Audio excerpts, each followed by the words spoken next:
शांतीब्रह्मनाथ महाराजांनी केलेले उपकार, आता संतांचा उपकार हा भक्ताचा तर मुख्य विषय आहे. काय मुख्य विषय आहे? संतांचा उपकार सांगावया नाही पार. म्हणजे संत महात्म्याचे उपकार आपल्याला दोन पद्धतीने सांगता येतील. दोन पद्धतीने. कशा पद्धतीने? एक म्हणजे संत महात्मे अवतार कार्यात असताना संतांनी केलेले उपकार, आणि संत महात्मे या भूतलावरून अवतार संपून गेल्यानंतरचे उपकार. या सगळ्या गोष्टीचा आपल्याला विचार करायचा आहे. तत्पूर्वी शांतीब्रह्मनाथ महाराज संतांचे उपकार शब्दात सांगता येत नाहीत या निर्णयापर्यंत पोहोचलेत. काय या निष्कर्षापर्यंत का पोहोचले याचा विचार आपण केला पाहिजे. कारण असं आहे, संत महात्मे कोणतीही गोष्ट बोलत असताना अनुभव घेतल्याशिवाय बोलत नाही. संतांचं ज्ञान कसं आहे? अनुभवजन्य आहे. अनुभव आले अंगा संत महात्मे अनुभव घेऊन बोलतात. कीर्तनकार लोक अनुभव घेऊन बोलतात अशातला अर्थ नाही. कीर्तनकार फक्त बोलतात, ते अनुभव घेऊन बोलत नाही. याही पेक्षा पुढची गोष्ट, संत महात्मे आचरण करतात आणि मग जगाला उपदेश. तुका मने सांगून सांगे, तुका मने सांगून सांगे,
संत महात्मे अनुभव घेतात, आचरण करतात आणि मग जगाला सांगतात. तैसे संत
दाविती अंगी. संत महात्मे आचरण करतात आणि मग जगाला सांगतात. कीर्तनकाराचं मात्र तसं नाही बरं का, ते फक्त सांगतात असं आहे. म्हणून प्रत्येक कीर्तनकार हा संत असेलच असं नाही. संत हे कीर्तनकार आहेत महाराज. प्रत्येक संतांनी कीर्तन केलंय, म्हणजे प्रत्येक संत हे कीर्तनकार आहेत, पण प्रत्येक कीर्तनकार हा संत असेलच असं नाही. प्रत्येक प्रत्येक कीर्तनकार हा संत असेलच असं नाही. संत महात्मे हे कीर्तन तर करतातच, पण कीर्तनात जे बोलतात त्याप्रमाणे आचरण करतात. पण असे कीर्तनकारांचं मात्र उलट आहे. जे बोलतात त्याच्या विरुद्ध वागतात, उलट वागतात. म्हणजे कीर्तनकार हा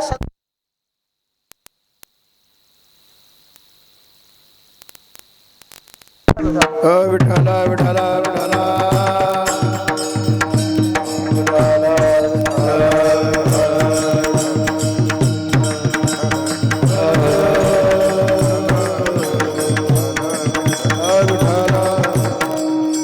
म्हणजे संत महात्मे आचरण करून सांगतात, अनुभव घेऊन सांगतात. नाथ महाराज, नाथ महाराजांच्या जीवनातला प्रसंग आपल्याला सगळ्याला माहिती आहे. नाथ महाराजांकडे एक महिला आली, एक माय माऊली आली आणि आपल्या बालकाला घेऊन आली आणि ती महाराजांना सांगू लागली, महाराज हे पोरग गुळ फार खातो, याला काहीतरी उपदेश करा. लोकांना असं वाटतं की आपलं पोरग आपलं ऐकत नाही, पण ते बाबा लोकांचं ऐकल, महाराज लोकांचं ऐकल. आता महाराज लोकांचं पुरं महाराज लोकांचं ऐकणं हा भाग निराळा आहे. पहा तुम्ही समाजामध्ये पहा, महाराज लोकांचे पोरच महाराजाच्या हाताच्या बाहेरचे. म्हणजे महाराजाचं पोरग महाराजच होईल याची काही शाश्वती देता शाश्वतीच देता येत नाही. पण ते साक्षात नाथ महाराज आहेत, स्वतः परब्रह्म आहेत. तिला वाटलं नाथ महाराजां काय करू शकत नाही, करील ते काय नो हे महाराज. ते नाथ महाराजांना सद्भावनेनं शरण गेली आणि महाराजांना म्हणू लागली, या पोराला काहीतरी उपदेश करा. त्यावेळेस नाथ महाराज म्हणले, बाई असं करा, 8 दिवसांनी या, 8 दिवसांनी याला उपदेश करतो, आज काही याला उपदेश करत नाही. ते म्हणे, महाराज मी फार लांबून आले, परत मला पुन्हा चक्कर होईल, पुन्हा एसटीचं भाडं लागल. तेव्हा काही एसट्या फुकट नव्हत्या, बरं एसट्याच नव्हत्या पहिली गोष्ट, बसच नव्हत्या, मला परत येत बसावं लागल, तुम्ही आजच काय उपदेश करायचं ते करा. ती म्हणे नाही नाही आज नाही. बघा असे तो 8 दिवसानं आल्यानंतर याला सांगतो. हो, ती 8 दिवसांनी परत आली. नाथ महाराजांनी त्या पोराला समोर बसवलं आणि सांगितलं, बाबा गुळ खात जाऊ नको, जास्त गुळ खाणं चांगलं नाही, जास्ती गुळ खाल्ला तर काय होईल, काय होत असतं जास्त गोड खाल्ल्यावर, काय होतं, कोणता रोग होतो, डायबिटीज होतो, शुगर होतं. आता त्या काळात होता का नाही माहीत नाही, पण अति तिथं माती आहे. कोणती गोष्ट अति खाल्ली, मीठ अति खाण्याचे परिणाम वाईट आहे, साखर अति खाण्याचे परिणाम वाईट आहेत. कोणतीही गोष्ट जगामध्ये अति केली की तिथं माती होत असते. म्हणून कोणत्याही गोष्टीत अति करायचं नाही.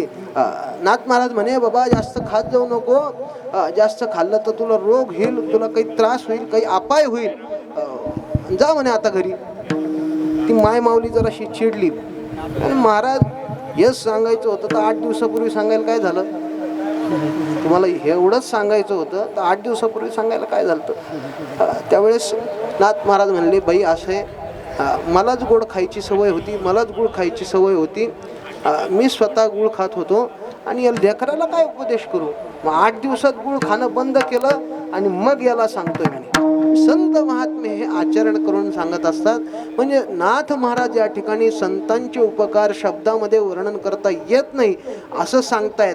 त्या अर्थी नाथ महाराजांच्या जीवनामध्ये असा कोणता तरी अनुभव आला असणार की जेणेकरून नाथ महाराज या निष्कर्षापर्यंत आले आणि नाथ महाराज म्हणतायत की मला संतांचे उपकार सांगता येत नाही. अभंगाचं पहिलं चरण. संतांचे उपकार, संतांचा उपकार, संतांचा उपकार,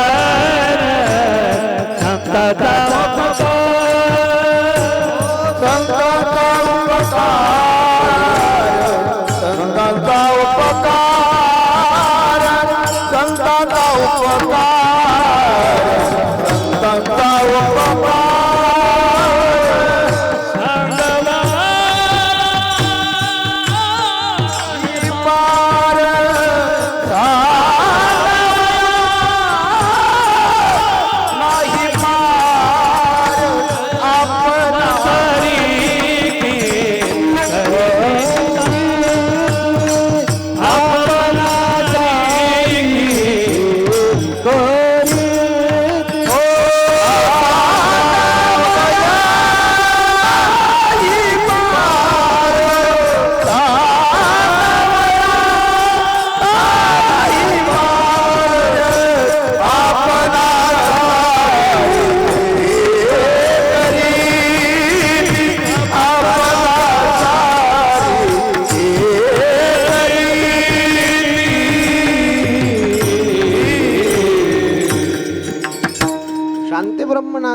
महाराज या निष्कर्षापर्यंत आले की संतांचा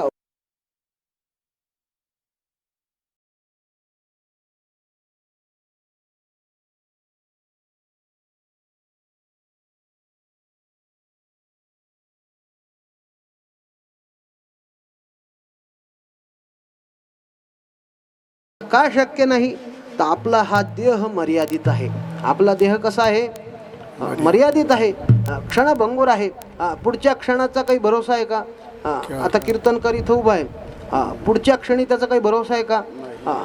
भरोसा नाही. म्हणजे तो कीर्तन संपल्यावर घरी जाणार आहे, वरती नका पाठवू लगेच. आता तुम्ही सगळे लोक इथं बसलेत, कोणाचा काही भरोसा आहे का? नाही. म्हणजे तुम्ही जावं अशी माझी इच्छा नाही, पण काही भरोसा आहे का? कोणाचाच भरोसा नाही.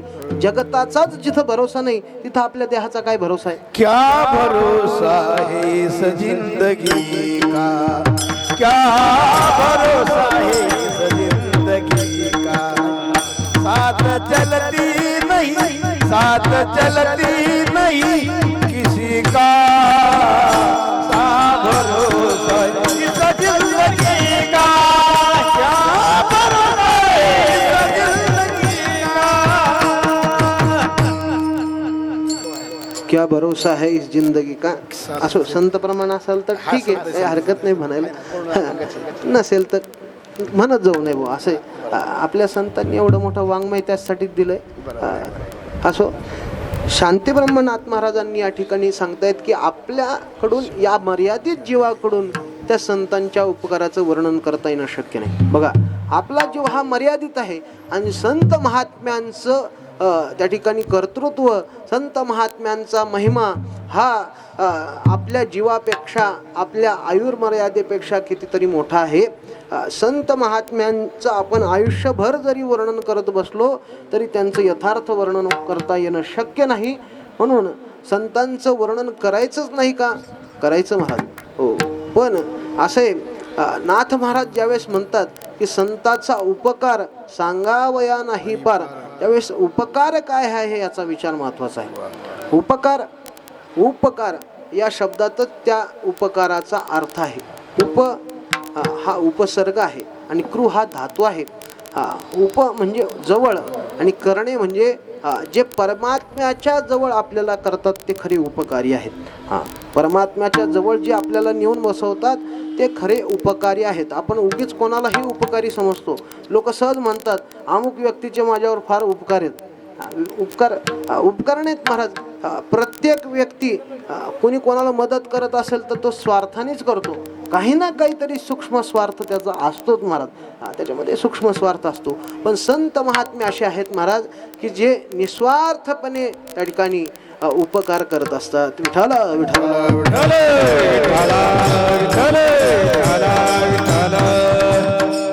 नाथ महाराजांना असा कोणता अनुभव आला की जेणेकरून नाथ महाराज म्हणतायत की संतांचा उपकार वर्णन करता येत नाही.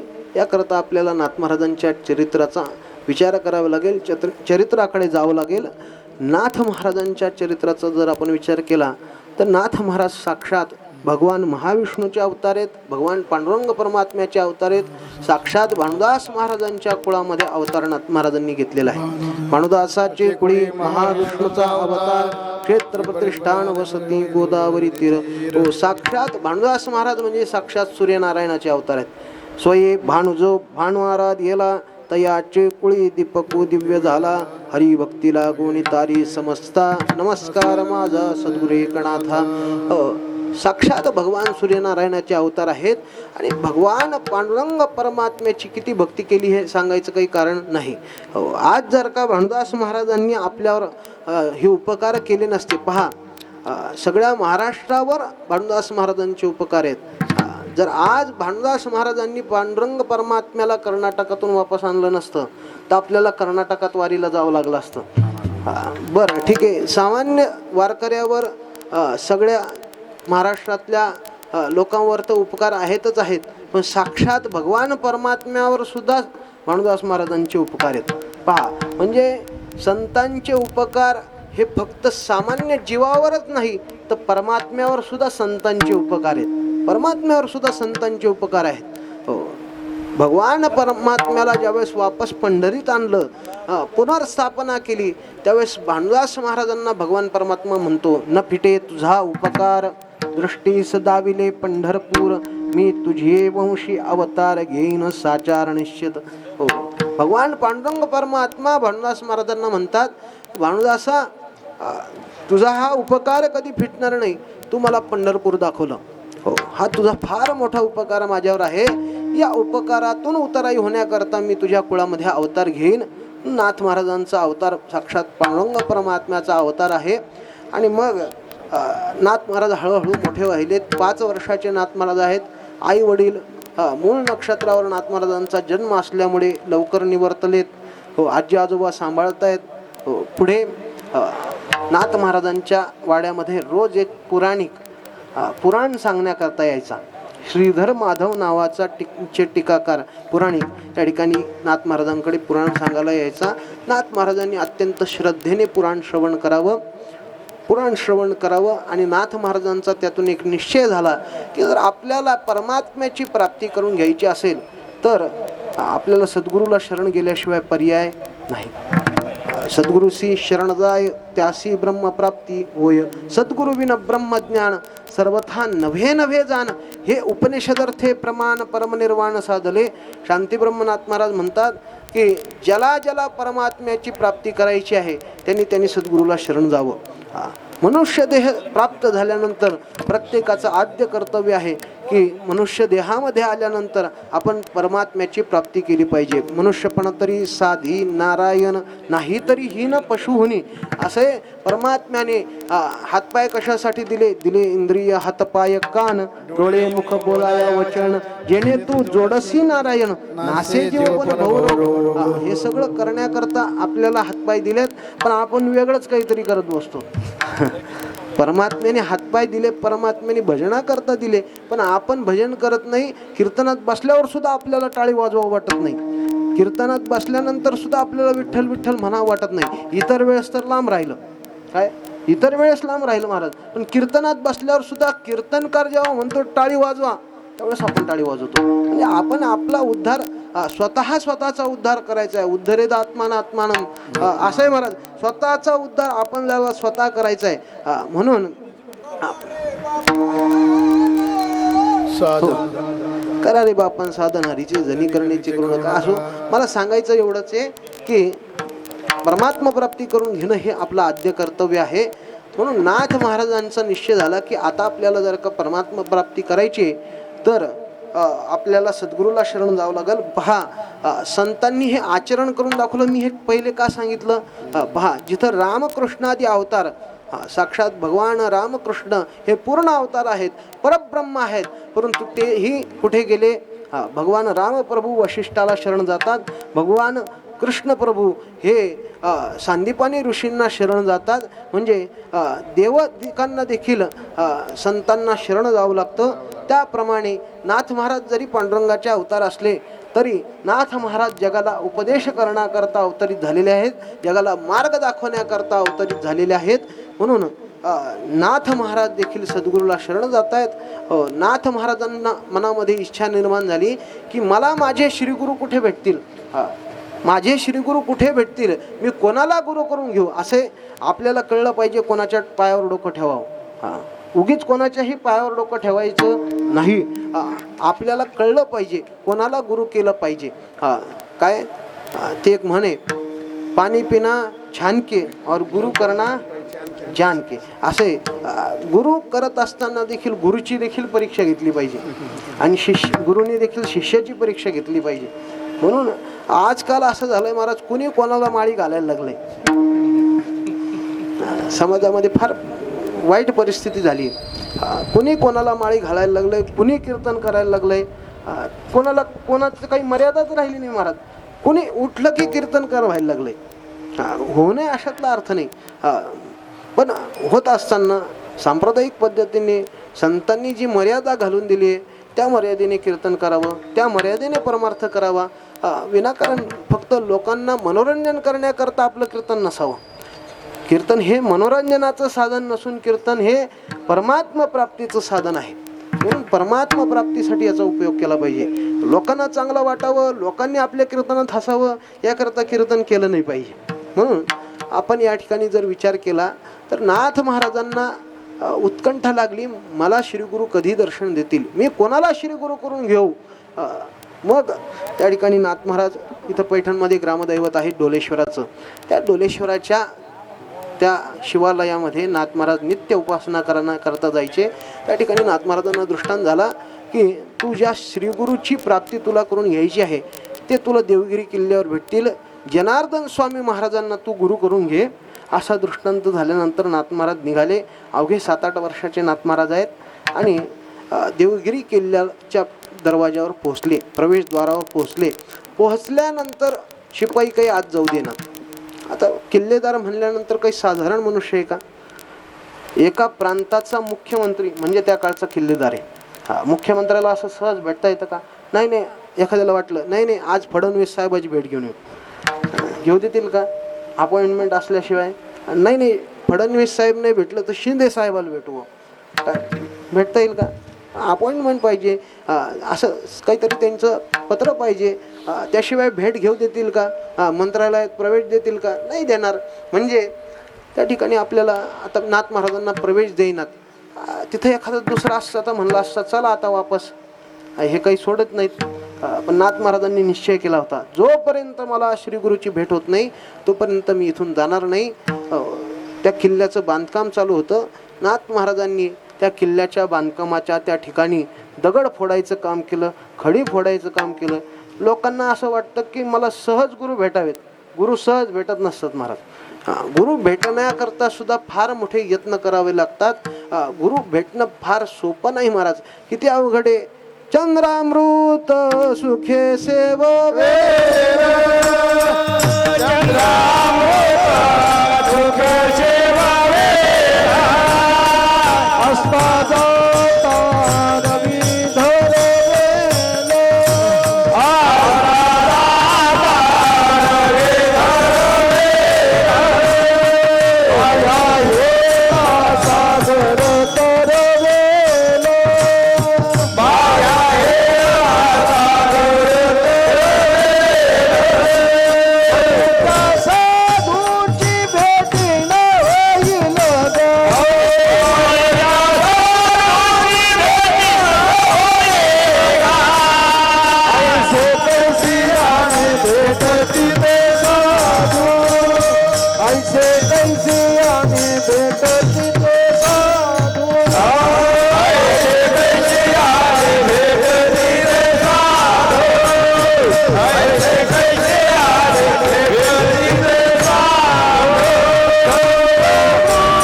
चंद्रामृत सुखे सेववेल, असता जाता रवी धरवेल, बाह्या हेळा सागर तरवेल, परित्या साधूची भेटी न होईल का?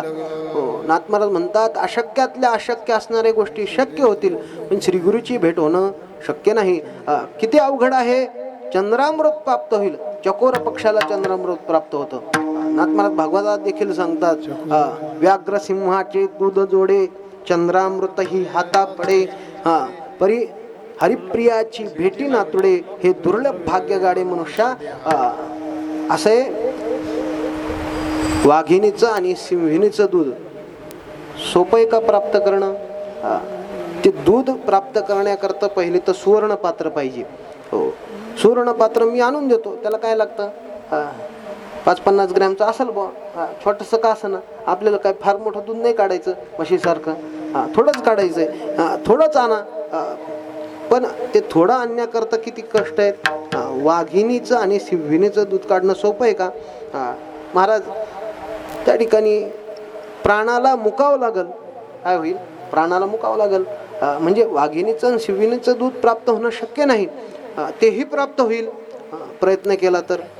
पण हरिप्रियाची म्हणजे संत महात्म्यांची भेट होणं शक्य नाही. नाथ महाराज पुढे सांगतात, काय अस्ताला जाणारा रवी थांबवता येईल, अस्ता जाता रवी धरवेल, बाह्या हेळा सागर तरवेल, पर त्या साधूची भेटी न होईल. एवढी साधूची भेट दुर्लभ आहे. हो, मग भेट होईल कशी? नाथ महाराज याचं देखील उत्तर सांगतात. घडे काम कर्म परित्याग, जडे समूळ विषयाचा संग, सर्व कामनानुरे मुसमार्ग, तै मानवा आतुडे संत संग. एवढ्या सगळ्या गोष्टी व्हावं लागतात तेव्हा संत भेटतात. नाही तर लोक उगीच सहज म्हणतात, बाबा चला ना चहा प्यायला, बाबा घरी चला ना चहा प्यायला. एवढं सोपं आहे का? संत भेटणं सोपं नाही. म्हणजे नाथ महाराजांना कष्ट करावे लागले, तिथं वासनेचा त्याग करावा लागला, कामनेचा त्याग करावा लागला. आणि मग श्री गुरु जनार्दन स्वामी महाराजांच्या दृष्टांतामध्ये नाथ महाराज दिसू लागले. स्वामी महाराज समाधीस्थ बसलेले आहेत, पण नाथ स्वामी महाराजांची काही समाधी लागना. स्वामी महाराजांची समाधी लागत नव्हती. स्वामी महाराजांच्या डोळ्यासमोर सारखी एक बालमूर्ती दिसायला लागली की कुणीतरी लहान लेकरू आपल्या किल्ल्याच्या परिसरात दगड फोडतंय. दगड फोडतंय म्हणल्यानंतर त्यांनी आपल्या शिपायांना सांगितलं, पहा म्हणे आपल्या किल्ल्याच्या परिसरात कोणी लहान लेकरू काम करतंय का? शिपायांनी शोधून आणलं. शोधून आणल्यानंतर नाथ महाराजांना स्वामी महाराजांचं दर्शन झालं. नाथ महाराज त्या दिवसाला त्या काळाला धन्यता देतात. धन्य आजी दीन संत दर्शनाचा, अनंत जन्मीचा क्षण गेला, मज वाटे त्यासी आलिंगन द्यावे, कदान सोडावे चरण त्यांचे. हो, नाथ महाराजांना अत्यानंद झाला. नाथ महाराजांना श्री गुरुचा अनुग्रह प्राप्त झाला. तो दिवस म्हणजे फाल्गुन वद्य षष्टीचा दिवस. नाथ महाराजांच्या जीवनामधल्या 5 पर्वण्या फार महत्त्वाच्या आहेत, ज्याला षष्टी पंच पर्व श्रेणी असं म्हणलं आहे. नाथ चरित्रामध्ये षष्टी पंच पर्व श्रेणी कशाला म्हणलंय तर, नाथ महाराज पहा, नाथ महाराजांच्या गुरुचा जन्म फाल्गुन वद्य षष्टीला, नाथ महाराजांची आणि जनार्दन स्वामींची भेट ही फाल्गुन वद्य षष्टीला, नाथ महाराजांना श्री गुरूंच्या कृपेने दत्त दर्शन झालं ते देखील फाल्गुन वद्य षष्टीला. आणि याच फाल्गुन वद्य षष्टीला जनार्दन स्वामी महाराजांनी समाधी घेतली. आणि पुढे याच फाल्गुन वद्य षष्टीला नाथ महाराजांनी कृष्ण कमला तीर्थावर जलसमाधी घेतली. असे 5 पर्व नाथ महाराजांच्या जीवनामध्ये या फाल्गुन वद्य षष्टीला घडले. म्हणून सर्व वारकऱ्यांच्या नाथ भक्तांच्या दृष्टीने ही फाल्गुन वद्य षष्टी फार महत्त्वाची आहे. हा फाल्गुन वद्य षष्टीचा उत्सव साक्षात नाथ महाराजांनी सुरू केलेला आहे. अनेकांना वाटेल की हा उत्सव नाथ महाराजांच्या समाधीनंतर सुरू झालाय, पण असं नाहीये. हा उत्सव साक्षात नाथ महाराजांनी आपल्या श्रीगुरूच्या समाधीच्या निमित्ताने या समाधीचा उत्सव म्हणून हा फाल्गुन वद्य षष्टीचा उत्सव चालू केलेला आहे. म्हणून नाथ महाराजांच्या आणि सर्व नाथ भक्तांच्या दृष्टीने ही फाल्गुन वद्य षष्टी फार महत्त्वाची आहे. या फाल्गुन वद्य षष्टीला स्वामींचं दर्शन झालं. दर्शन झाल्यानंतर नाथ महाराजांनी त्या ठिकाणी नुसते राहिले नाही, पडून राहीन तय ठाई उगाच संतांचे पाय, असं नाही. तिथं सेवा करावी लागते. काय संतांकडून जर का ज्ञानप्राप्ती करून घ्यायची असेल तर सेवा करावी लागते. तद्विद्ये प्रणिपातेन परिप्रश्नेन सेवया उपदेक्षन्ति ते ज्ञानम ज्ञानिनस्तत्व दर्शना. ज्याला ज्याला ज्ञान पाहिजे त्यांनी काय करावं? ते ज्ञान पैगा बरवे, जरी मनी आथी आणावे, तरी संताया भजावे सर्वस्वेसी, तनु मनुजीवे चरणासी लागावे, अगरवता करावे दास्य सकळ, मग अपेक्षित जे आपुले तेही सांगती उसिले. म्हणजे ज्ञानोबराय म्हणतात की ज्याला ज्ञानप्राप्ती करायची त्याने काया वाचा आणि मनाने संतांची सेवा करावी, त्यांचं दास्यत्व करावं. नाथ महाराजांनी त्या देवगिरी किल्ल्यावर काय काम केलं नाही? पडेल ते काम केलं. अगदी दासाप्रमाणे काम केलं. नव्हे ज्या ठिकाणी जनार्दन स्वामी महाराज बहिर्दिशेला जात होते, आजच्या भाषेत सांगायचं झालं तर टॉयलेट, संडास, ते संडास साफ करण्याचं सुद्धा काम नाथ महाराजांनी स्वतःच्या हाताने केलं. म्हणजे पडेल ते काम आपल्या गुरुच्या घरी करावं. प्रसंगी नाथ महाराजांनी शस्त्र घेऊन लढाई देखील केली. आपल्याला सगळ्याला चरित्र भाग माहिती आहे, मी जास्त चरित्राचा विस्तार करणार नाही. परचक्र आलं. स्वामी महाराज समाधीस्थ आहेत, समाधीमध्ये बसलेले आहेत. आता या सगळ्याला सामोरं कोण जाणार? त्यावेळेस नाथ महाराजांनी स्वामींचे कपडे घातले, स्वामी महाराजांची तलवार कमरेला खोसली आणि नाथ महाराज युद्धाला निघालेत.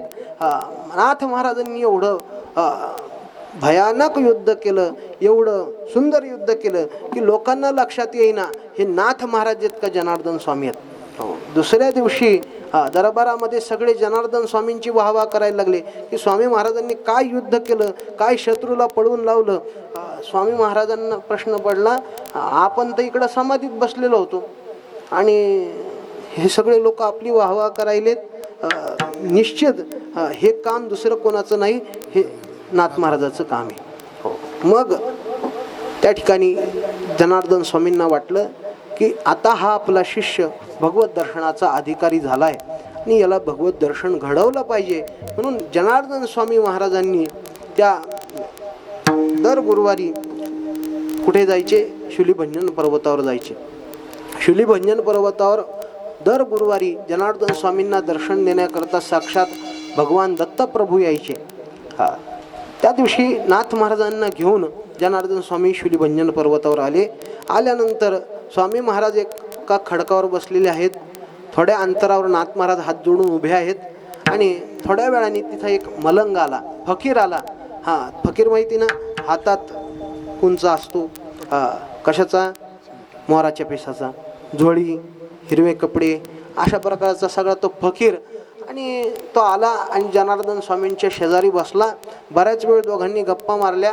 थोड्या वेळाने त्या फकीराने काय केलं, आपल्या झोळीतून एक कटोरा काढला आणि त्या कटोऱ्यात झोळीतल्या वाळलेल्या भाकरीचे तुकडे टाकले आणि भाकरीचे तुकडे टाकले आणि जनार्दन स्वामींच्या हातात तो कटोरा दिला आणि सांगितलं, जा ते कुत्री दिसती का, त्या कुत्रीचं दूध काढून आण.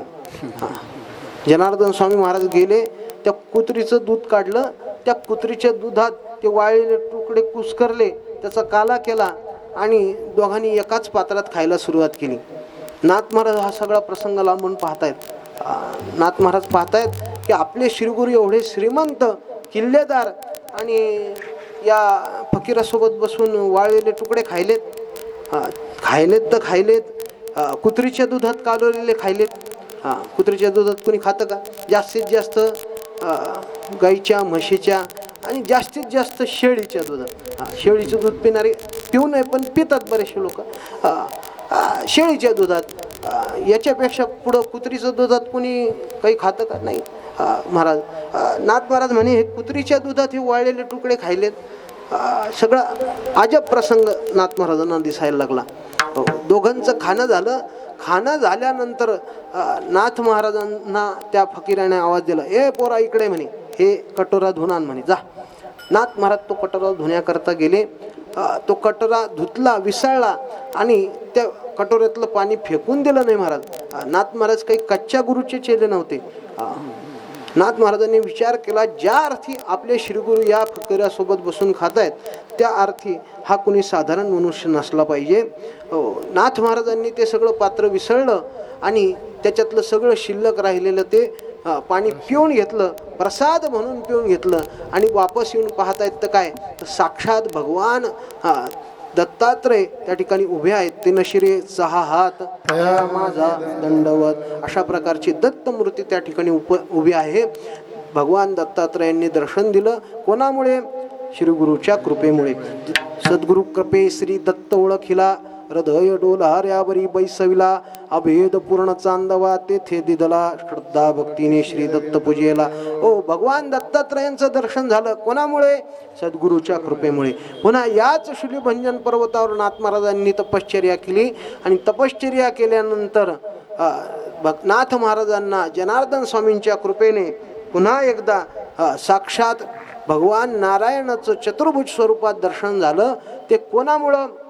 ते श्री गुरुच्या कृपेमुळे. तारियले गेणे श्री गुरु नायके, बोधाची आकाशे लावणे कौतुके, या भवसागरी झाला से तारू, परतोनी पाहे तब कैसा माया पुरू. म्हणजे सद्गुरूच्या कृपेने नाथ महाराजांना भगवत दर्शन झालं. म्हणजे मला सांगायचं काय की नाथ महाराजांना श्री गुरूंनी अशी वस्तू दिली की जी शब्दात सांगता येणं शक्य नाही. भगवान परमात्म्याचं सगुण स्वरूपाचं कदाचित वर्णन करता येईल. आपल्याला सांगता येईल पंढरीचा पांडुरंग कसा आहे.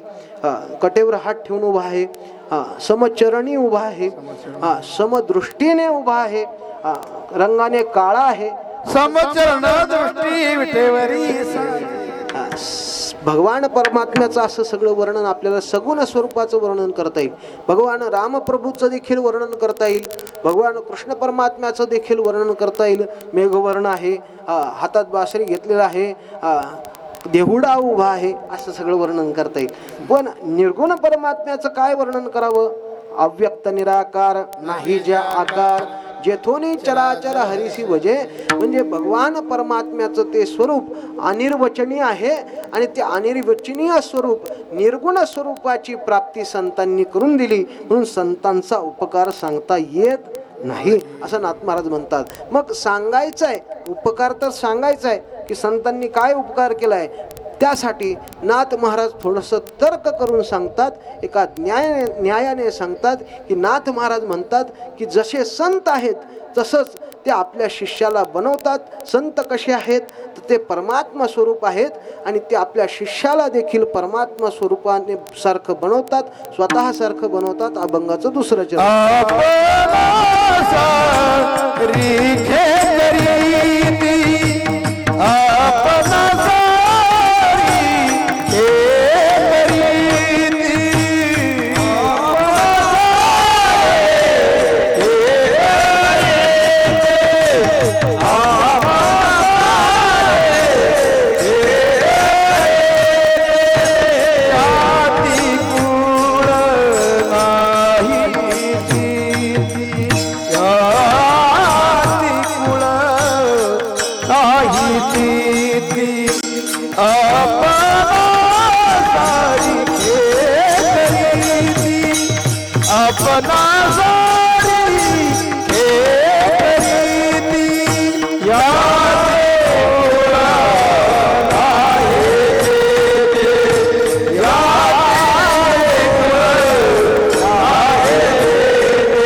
आपल्या शिष्याला स्वतःचं स्वरूप देतात.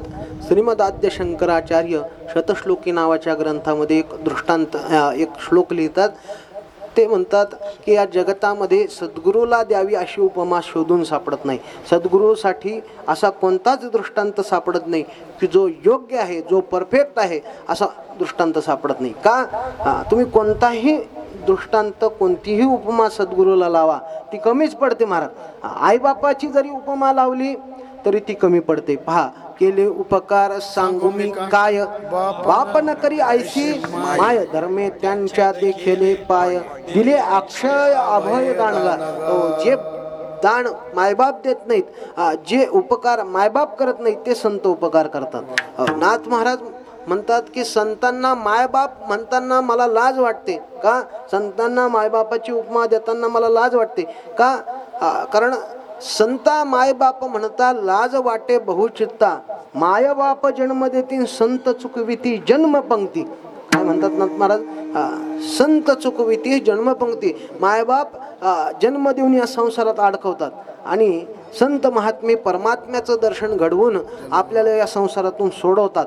म्हणून संतांचे उपकार हे आईवडिलापेक्षाही श्रेष्ठ आहेत. म्हणून आईवडिलाला सोडून संताकडे जायचा असा अर्थ नाही बरं का. नाही तर त्याचा उलटा अर्थ लावतात. ज्ञानोबराय म्हणतात सकल तीर्थाचे धुरे जिये का माता पितरे बहन. म्हणजे आपल्याला याचा अनुभव आहे. आपल्या संप्रदायाचा आराध्य दैवत असणारं भगवान पांडुरंग परमात्मा हा भक्त पुंडलिकाची मातृपितृ सेवा पाहून आलेला आहे. म्हणजे ते आपल्याला सोडायचं नाही. पण तुलनात्मक पद्धतीने जर का विचार केला तर आईवडिलांपेक्षा श्रेष्ठ उपकार कोणाचे तर ते संताचे आहेत. म्हणून संतांना आईवडिलाची देखील उपमा देता येत नाही.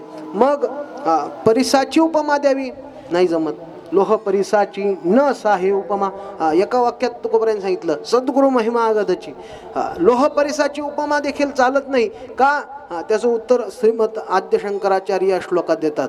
काय? दृष्टांतो नैव दृष्ट स्त्रिभो न जठरे सद्गुरोर ज्ञानदातो स्पर्शश्चे तत्र कल्पस्सैनयति यदो स्मरता स्मश्मसारम न स्पर्शत्वं तथापि श्रितचरणयोगे सद्गुरु स्वीय शिष्ये स्वीयं साम्यं विदत्ते भवति निरुपमस्तेन वालोकिकोपि. भगवत पूज्यपाद या श्लोकात म्हणतात की परीस हा लोखंडाला काय बनवतो? सोनं बनवतो. आता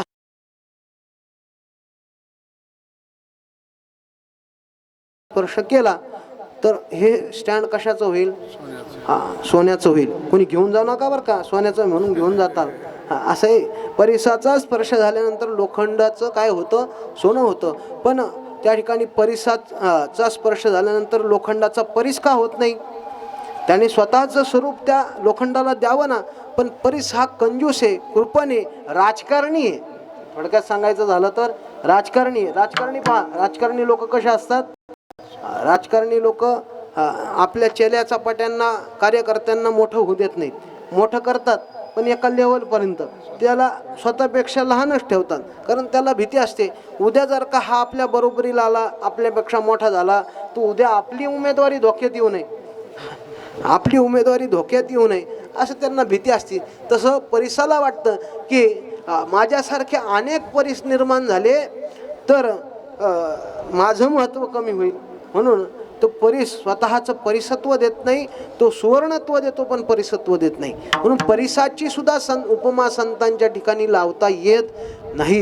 म्हणून ज्ञानोबा तुकोबाराय म्हणतात की संतांसारखी कृपा कोणीच करत नाही, संतांसारखं देणं कोणीच देत नाही. या या संताचे देणे, या या संताचे या या संताचे या या संताचे कल्पतरू मुनी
ज्ञानोबरायांची कृपा रेड्यावर झाली, रेडा वेद बोलतो.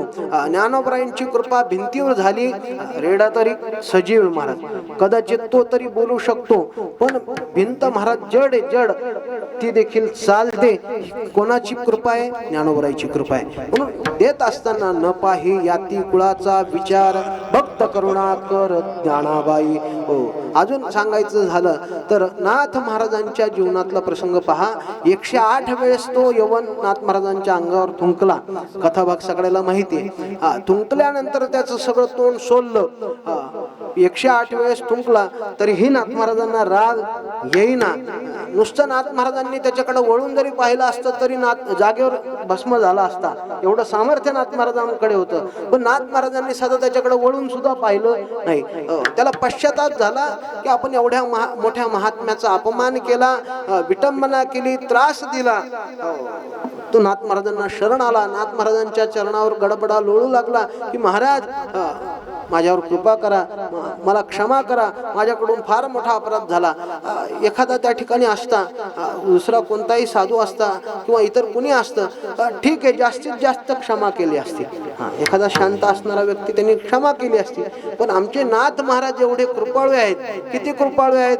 प्रसाद देऊनी मोकळा केला, प्रसाद देऊनी मोकळा केला, प्रसाद देऊन मोकळा केला, प्रसाद देऊन यवनांगावरी तुकला, प्रसाद देऊन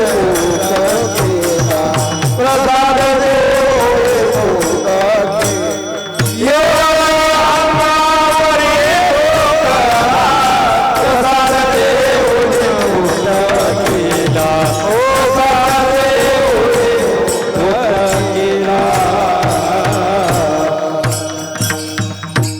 अंगावरी तुंकला, प्रसाद देऊनी मुक्त केला. महाराज शरण आला. तो मुसलमान आहे, तो वेगळ्या धर्माचा आहे, तो अमुक जातीचा आहे, याचा नाथ महाराजांनी विचार केला नाही. तो शरण आला, नाथ महाराजांनी त्याचा उद्धार केला. म्हणजे कृपा करत असताना संत महात्मे याती कुळाचा विचार करत नाही. न पाहे याती कुळाचा, आपणा सारिखे करीती याती कुळ नाही चित्ती. पहा, मी मुद्दाम सांगून गेलो, एवढाच विषय मांडणार आहे आणि सेवेला पूर्ण विराम देणार. मी मुद्दाम सांगून गेलो सुरुवातीला की संत महात्मे अवतार काळामध्ये असताना, या पृथ्वी तलावर असताना देखील उपकार करतात.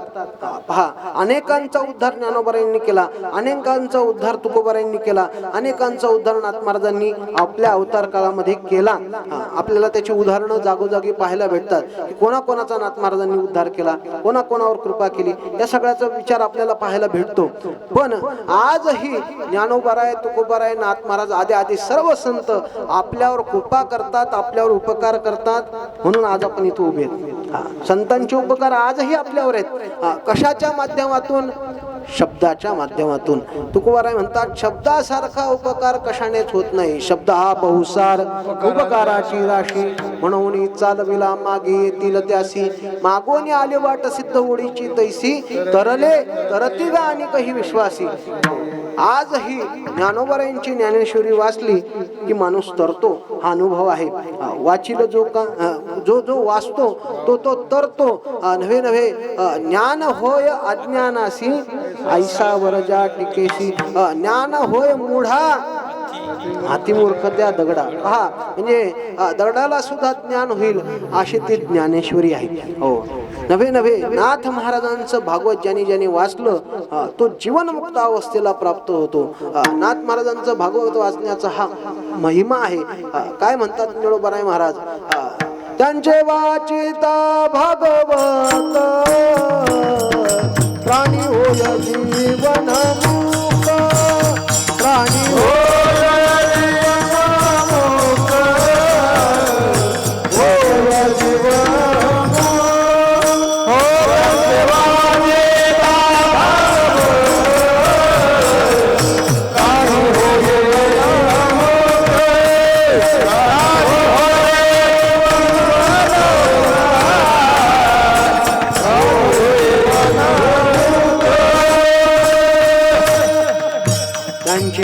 वाचिता भागवत प्राणी होय जीवनमुक्त. ज्याने ज्याने भागवत वाचलं महाराज तो जीवनमुक्त अवस्थेला प्राप्त होतो. मरणानंतर मोक्ष भेटणं फार मोठी गोष्ट नाही, भेटेलही, पण याची देही याची डोळा आणि भोगू मुक्तीचा याला काय म्हणतात, जीवनमुक्ती म्हणतात. जीवनमुक्त अवस्था प्राप्त होते भागवत ज्याने ज्याने वाचलं. म्हणून आजही संतांचे हे ग्रंथ आपल्यावर उपकार करतात, परमात्म्याचं स्वरूप आपल्याला प्राप्त करून देतात. म्हणून आपणा सारखे करीती.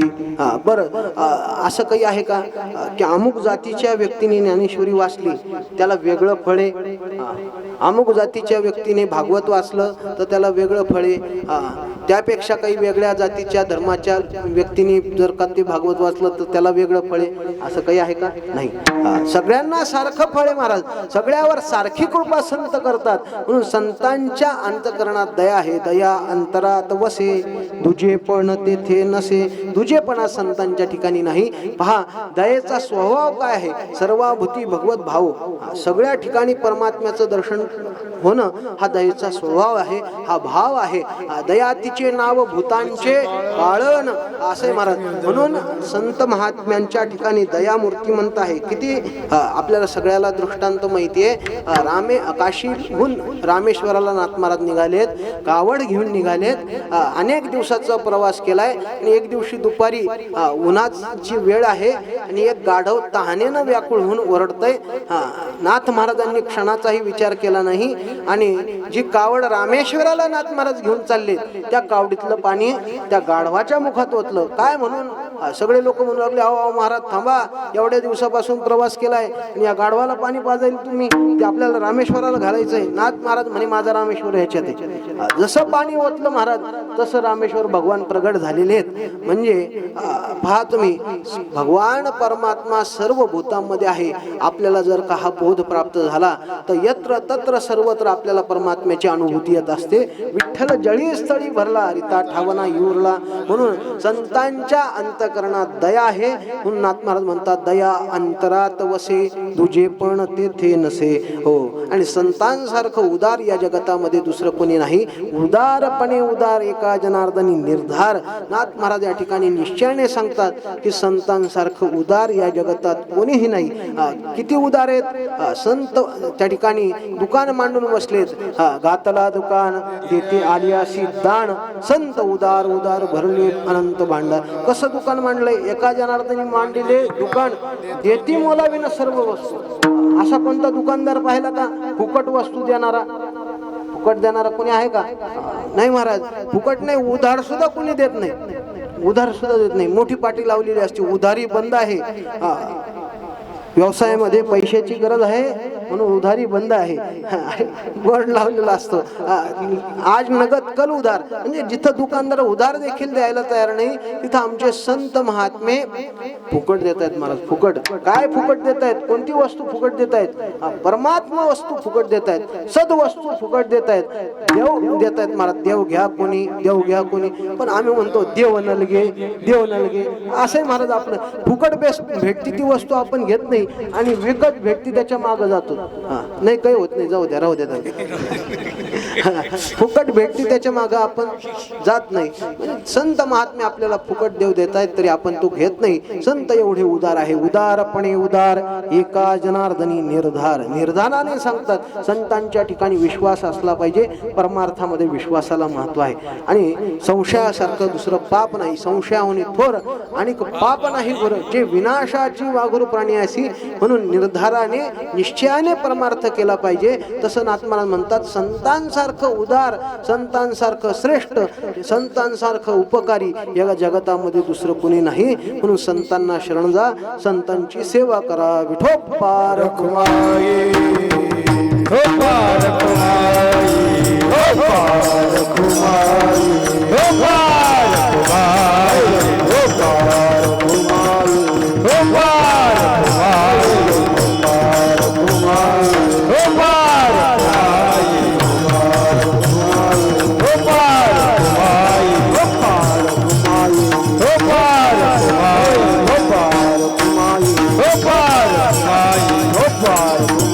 Oh,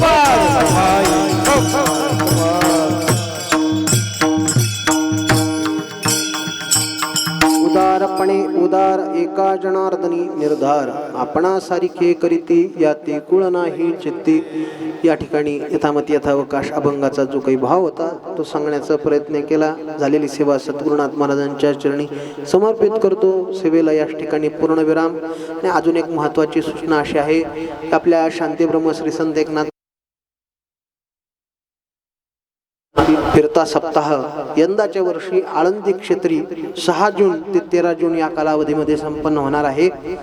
त्यामध्ये ज्ञानेश्वरीचं पारायण,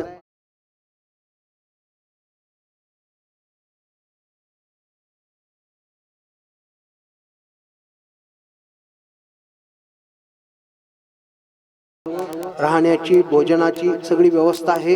सगळी व्यवस्था निशुल्क आहे. फक्त आपल्याला यायचंय आणि सेवा करायची आहे.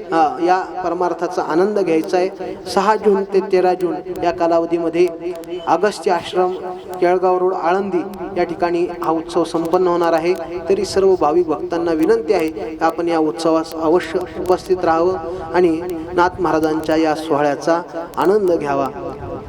अनुदास एक नाम, अनुदास एक नाम, अनुदास एक नाम.